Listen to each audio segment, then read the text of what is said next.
السلام علیکم ناظرین، پروگرام ویژن پر آج عاطف ذوالفقار کے ساتھ آپ کی خدمت میں حاضر ہوں۔ خبر یہ ہے کہ سینٹرل جیل اڈیالہ راولپنڈی پر بم حملے کی کوشش ناکام بنا دی گئی ہے۔ دوسری طرف نواز شریف نے انتخابی میدان میں قدم رکھنے کے پہلے ہی دن 2 ایسے کام کیے جس نے چیخیں نکلوا دی ہیں، اور جہاں انتخابی مہم شروع ہو چکی ہے وہیں حیران کن طور پر نگران حکومت بھی انتخابی مہم میں کود پڑی ہے۔ یہ تمام خبریں آپ کے ساتھ شیئر کریں گے، مگر اس سے پہلے کہ اپنے پروگرام کو آگے بڑھائیں، آپ سے گزارش ہے کہ اگر ابھی تک آپ نے ہمارا چینل سبسکرائب نہیں کیا تو پلیز کر لیجئے، ساتھ ہی بیل آئیکن پہ دبا دیجئے تاکہ جو ہی ہمارا کوئی نیا پروگرام اپلوڈ ہوتا ہے تو اس کا نوٹیفیکیشن فوری طور پر آپ کو موصول ہو سکے۔ پروگرام کا باقاعدہ آغاز کرتے ہیں۔ ذرا ایک تھوڑا سا آپ کو بتا دیں آج عدالتوں میں کیا ہوا، کیونکہ آج عدالتوں کے حوالے سے بڑا اہم دن تھا۔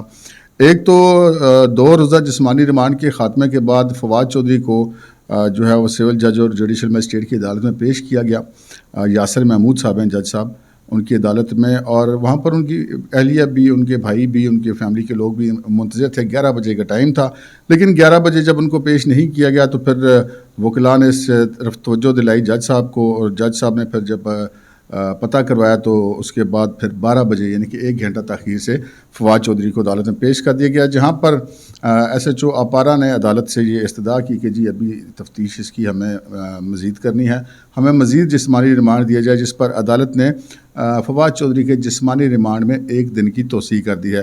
آج بھی فواد چودھری صاحب کو پچھلی پیشی کی طرح منہ پر کپڑا ڈال کر اور ہاتھوں میں ہتھکڑی لگا کر عدالت میں پیش کیا گیا تھا۔ اگلی خبر کی طرف بڑھتے ہیں جناب۔ اگلی خبر ہے سائفر کیس کے حوالے سے۔ آج سینٹرل جیل اڈیالہ میں اس کی سماعت ہوئی، اور وہاں پر آج 3 گواہان تھے، ان کے بیانات جو ہیں وہ قلم بند ہوئے ہیں۔ لیکن دوسری طرف عین اسی وقت جب یہ سماعت ہو رہی تھی تو دوسری طرف اسلام آباد ہائی کورٹ کے اندر اس ٹرائل کو رکوانے کے لیے، اور یعنی کہ جو اس ٹرائل کو اوپن اس کی سماعت کرانے کے لیے اس کی کیس کی سماعت تھی، اور یہ جسٹس میاں گل حسن اورنگزیب اور جسٹس سمن رفت امتیاز اس کی سماعت کر رہے تھے، جہاں پر جو عمران خان کے وکیل تھے سلمان اکرم راجہ، انہوں نے دلائل دیے اور کہا کہ جناب یہ کیوں ان کا ٹرائل جو ہے وہ جیل کے اندر کیا جا رہا ہے، اس کے حوالے سے جو ہے وہ تفصیلات دی جائیں، یا کون سی وجوہات ہیں جن کی وجہ سے ان کا کورٹ ٹرائل جیل ٹرائل ضروری ہے۔ اور ان کا مطالبہ یہ تھا، اس درخواست میں جو مطالبہ کیا گیا وہ یہ تھا کہ جی یہ اوپن ٹرائل ہونا چاہیے، اور ان کی فیملی کو اور ان کے وکلاء کو اور میڈیا کو اور عام پبلک کو بھی وہاں پہ جانے کی اجازت ہونی چاہیے۔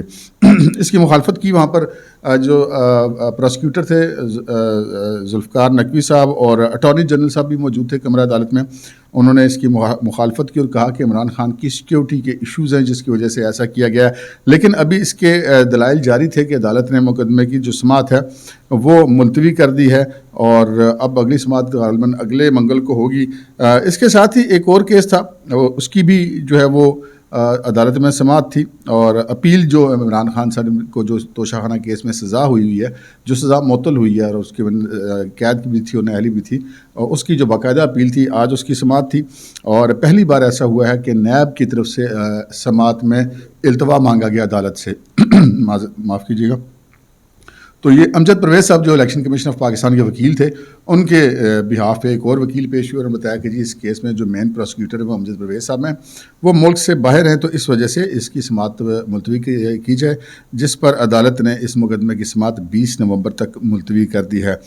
تیسرا جو کیس ہے وہ ضمانتوں کی بحالی کا ہے، وہ القادر ٹرسٹ اور توشہ خانہ کا جو نیب کیس ہے اس کے اندر عمران خان صاحب کی ضمانتیں منسوخ ہوئی تھیں، ان کی ضمانتوں کی درخواستوں کی بحالی کی سماعت تھی۔ عدالت میں آج بھی فریقین کے وکلاء نے جو ہے وہ آرگومنٹ کیے ہیں، جسٹس عامر فاروق اور جسٹس طارق محمود جہانگیری جو ہے اس کی سماعت کر رہے تھے، اور یہاں پر یہ ہوا کہ یہ بتایا گیا عدالت کو کہ جی یہ جو پرانی نیب کے پروسیکیوٹر تھے وہ بھی عدالت میں پیش ہوئے، غالباً سردار مظفر عباسی پیش ہوئے، اور بتایا کہ جی یہ اس لیے ناقابل سماعت ہے کہ ضمانتیں منسوخ ہونے کے 53 دن کے بعد عمران خان صاحب نے ان کی بحالی کی درخواست دائر کی ہے، لہٰذا یہ اس میں سیریس نہیں لگتے، یا اس کا جو بھی قانونی پہلو ہوگا۔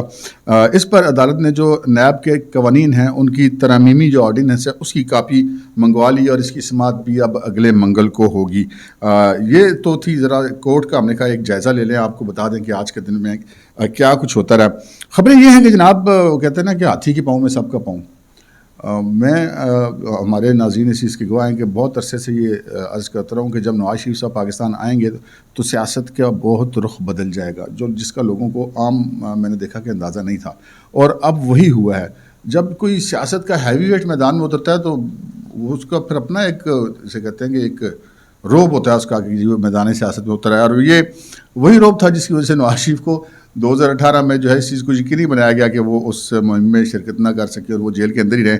خیر اب نواز شریف صاحب پاکستان آ چکے ہوئے ہیں، اور انہوں نے جو پہلے دن ایکٹیویٹی کی ہے اس میں 2 انہوں نے ایسے بڑے کام کیے ہیں جس سے ان کے حوالے سے 2 چیزوں کا پتہ لگ گیا ہے کہ ایک تو وہ ایگریسو ہونے جا رہے ہیں، اور دوسرا یہ ہے کہ معاملات جو ان کے اس وقت جو انتخابی میدان میں ان کی سیاسی حریف ہے وہ پاکستان پیپلز پارٹی ہے، اس کے لیے آسانی نہیں ہے، کیونکہ یہ توقع کی جاتی ہے کہ جی پیپلز پارٹی چونکہ پنجاب کے اندر پینیٹریٹ کرنا چاہ رہی ہے، جو پی ٹی آئی کا ووٹ بینک ہے اس کو اپنی طرف اٹریکٹ کرنا چاہتی ہے۔ آصف علی زرداری صاحب کی بھی یہ کوشش ہے کہ وہ جو پی ٹی آئی کا ووٹ بینک ہے اس کسی طریقے سے اس کو اٹریکٹ کیا جائے اور اس کو پنجاب کے اندر اس کا فائدہ لیا جائے، لیکن یہ توقع کی جاتی ہے کہ اس کے بعد جوابی کارروائی کے طور پر مسلم لیگ نون سندھ میں پینیٹریٹ کرے گی۔ لیکن نواز شریف صاحب نے آتے ہی 2 ایسے کام کیے ہیں جس سے ان کے عزائم واضح ہو گئے ہیں۔ ایک تو یہ ہوا کہ جو بشیر محمد صاحب سابق ڈی جی ایف آئی ہے ان کو صدر نامزد کر دیا گیا ہے سندھ کا مسلم لیگ نون کا۔ یہاں پر یہ چیز بتانی ضروری ہے کہ بشیر محمد صاحب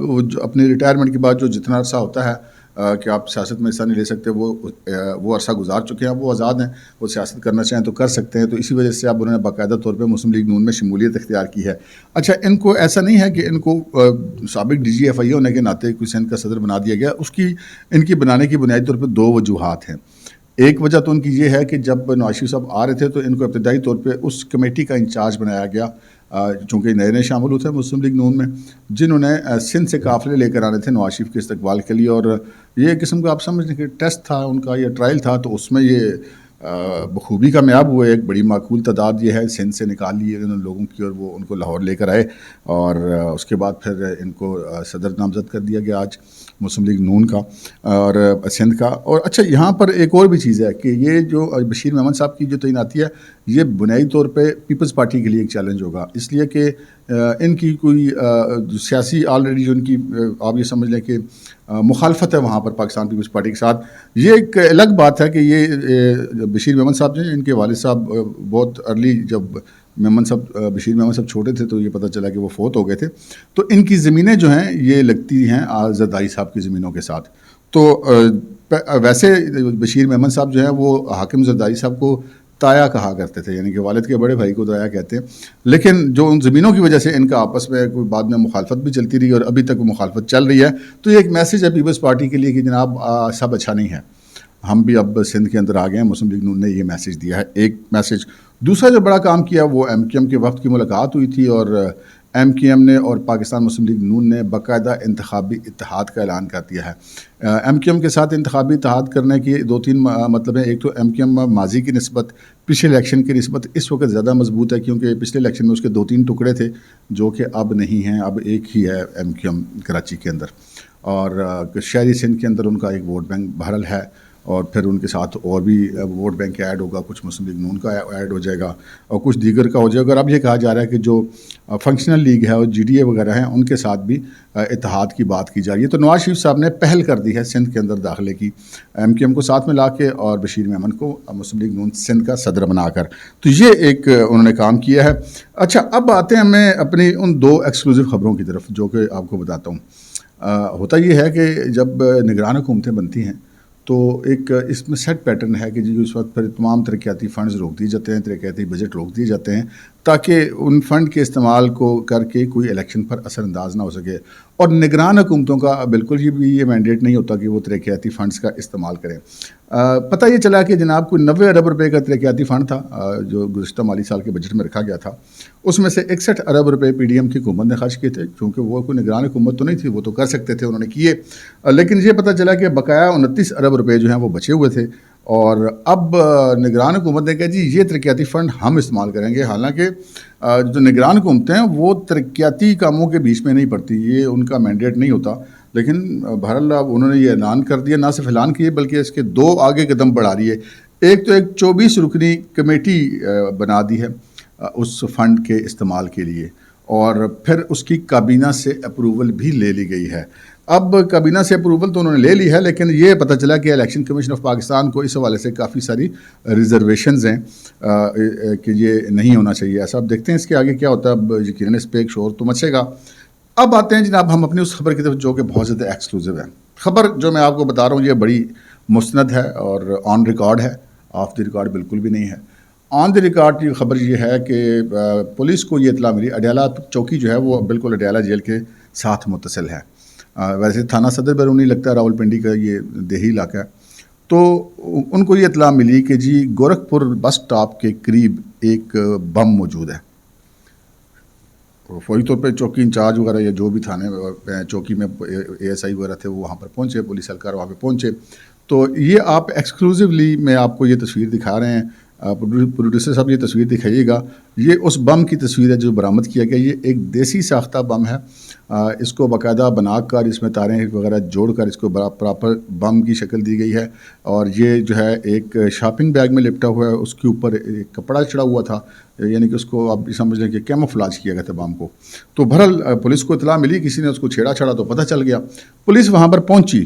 اب یہاں پر 2-3 سوالات پیدا ہوتے ہیں. ایک تو پولیس جو اہلکار تھا اس نے اپنی طرف سے تو شاید درست فیصلہ کیا، لیکن وہ کہتے ہیں نا وجہ چول گئی.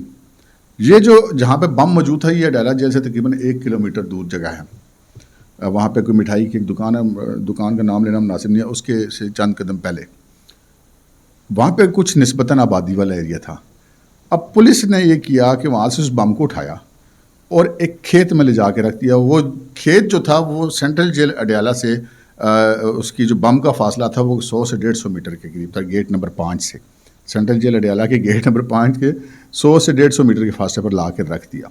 اچھا، اس میں اب 2-3 فیکٹر ہیں جو پولیس اہلکاروں کو کہنا ہے کہ جی ہم نے اس وجہ سے لا کے رکھا کہ کھلے کھیت میں رکھ دیا تاکہ اگر یہ پھٹ جائے تو نقصان نہ ہو. یہ بات بھی ان کی ٹھیک ہے، لیکن اگر ہم جیل کی حساسیت کو دیکھیں تو یہ ایک انتہائی خطرناک کام کیا تھا. اب یہاں پر ایک سوال پیدا ہوتا ہے کہ جی یہ کیسے ہم کہہ سکتے ہیں کہ یہ بم جو ہے یہ اڈیالہ جیل پر حملے کے لیے تھا. پہلی بات یہ ہے کہ اس اڈیالہ جیل کی سراؤنڈنگ میں اور کوئی حساس نہ تو کوئی ایسی عمارت ہے نہ کوئی سینسٹیو ایسی عمارت ہے جس کو کسی نے نشانہ بنانا ہو. اور اگر ہم دہشت گرد جو ہیں پاکستان کے اندر جس طرح کے حملے ہوتے رہے ہیں اس ٹریک ریکارڈ کو دیکھیں تو وہ ہمیشہ دیسی ساختہ بم ہی استعمال کرتے ہیں. کوئی یہاں پہ made in U S A یا یہاں پہ کوئی برانڈڈ بم تو ملتے نہیں ہیں دہشت گردوں کو. تو وہ یہ خود وہ بم بناتے ہیں. یہ جو بارودی مواد ملا ہے، اس ایک ہماری ایجنسی کی رپورٹ ہے کہ وہ 1 کلو گرام وزنی ہے، جبکہ دوسری ایجنسی کی رپورٹ ہے کہ یہ 1200 گرام وزنی ہے. 1 کلو ہے، یہ 1200 گرام ہے. یہ بہت ہیوی بارود ہے، اس سے بہت ہیوج نقصان ہو سکتا ہے. اب یہاں پہ یہ بھی میں آپ کو بتا دوں کہ آج سینٹرل جیل اڈیالہ میں سائفر کیس کی سماعت بھی جاری تھی. یقینی بات ہے اس بم کو اٹھا کر جیل کے اندر نہیں پھینکا جا سکتا تھا.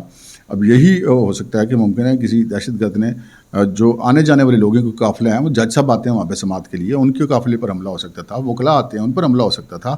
یا ویسے جیل کے باہر اگر بم پھاڑ دیا جائے تو ایک اگر مقصد لوگوں کو نقصان پہنچانا ہے جانی طور پہ اور ایک افراتفری پھیلانا ہے، ایک سنسنی پھیلانا ہے، تو اس مقصد کے حصول میں تو وہ کامیاب ہو جاتے ہیں. تو یہ بم ایک باقاعدہ بم تھا جی، یہ کوئی پھلجھڑیوں یا پٹاخوں والا بارود نہیں تھا. آپ دیکھ سکتے ہیں تصویر میں باقاعدہ اس میں تاریں شاریں لگی ہیں. ہماری بات بھی ہوئی ہے جو حساس اور ذمہ دار لوگ ہیں کہ جی یہ ان کا جی واقعی بم ہے اور یہ فکس کرنے کے لیے لایا گیا تھا. اب یہ کہاں فکس کرنا تھا یہ ایک اندازہ ہی کیا جا سکتا ہے کہ سینٹرل جیل اڈیالہ ایک سینسٹیو جگہ ہے تو وہاں پر اس وجہ سے اسی لیے یہ لایا گیا ہوگا. تو یہ اس کی تفصیل تھی، میں نے آپ کو بتا دی. اس کے بعد پھر 8:45 پہ یہ بم کا پتہ چلا اور اس کے بعد پھر افراتفری مچ گئی. پولیس آ گئی، باقی شہر کی پولیس بھی آ گئی اور اسپیشل برانچ بھی آ گئی، ایجنسیز والے پہنچ گئے، کتے بھی لے آئے اور سارا ایریا انہوں نے کارڈن آف کر دیا. اس کے بعد انتظار کیا 10:10 پر اس بم کو باقاعدہ طور پہ ڈسپوز آف کیا، ڈیفیوز کیا بم ڈسپوزل اسکواڈ نے آ کر. تو یہ خطرہ ٹلا اور یہ ہم کہہ سکتے ہیں کہ جس نے بھی جس پر بھی حملہ کرنے کی پلاننگ کی تھی وہ پلاننگ ناکام ہو گیا. اب اس کی مزید تفتیش جاری ہے اور اس کے اندر جب بھی کوئی اپڈیٹ آئے گی تو ضرور ہم آپ کے ساتھ شیئر کریں گے. اب تک کے لیے اتنا ہی، اجازت دیجیے. اللہ حافظ.